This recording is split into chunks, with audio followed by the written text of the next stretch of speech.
ఆదిలాబాద్ జిల్లా బేల మండలంలోని బేదోడ గ్రామంలో రైతులు రుణమాఫీ సంబరాలు అంబరాన్ని అంటాయి.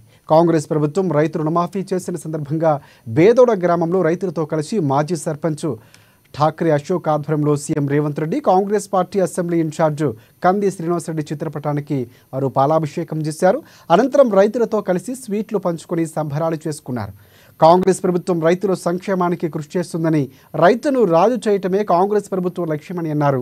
గత ఎన్నికల్లో కాంగ్రెస్ ప్రభుత్వం 2 లక్షల రూపాయలు రుణమాఫీ చేసింది. ఇటువంటి హామీని నెరవేర్చడంలో రైతుల తరఫున प्रत्येक ధన్యవాదాలు తెలిపారు.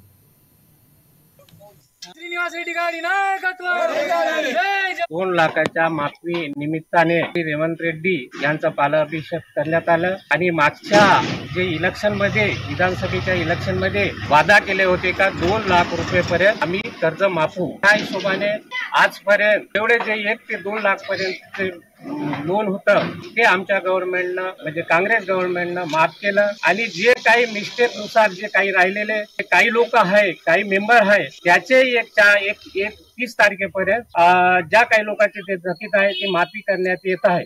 तरी आम्ही आमच्या गावातर्फे आणि आमच्या मंडळातर्फे आम्ही रेवंत रेड्डीचे आणि आमचे जे सीताका मॅडम आणि जे इंचार्ज आहे కంది శ్రీనివాస్ సాబ్కే आम्ही यांचे ధన్యవాదాలు మాకు. ఎలక్షన్ లో కాంగ్రెస్ పార్టీ ఏదైతే హామీ ఇచ్చిందో రుణమాఫీ, ఆ రుణమాఫీ 2 లక్షల రుణమాఫీ ఒకేసారి 3 విడతల్లో రుణమాఫీ చేయడం జరిగింది. కాంగ్రెస్ పార్టీ ఏదైతే చెప్తుందో అది చేసి చూపిస్తుంది. ప్రజాపాలన రేవంత్ రాజ్యము. కాంగ్రెస్ పార్టీ రుణమాఫీ 2 లక్షలు చేసింది. ఎవరైతే 2 లక్షలు అయితే సంపూర్ణంగా దాదాపుగా రుణమాఫీ జరిగింది. కొన్ని కారణాల వల్ల టెక్నీషియన్ ఇష్యూ వల్ల కాలేదు, వాళ్ళకు కూడా రుణమాఫీ అవుతుంది.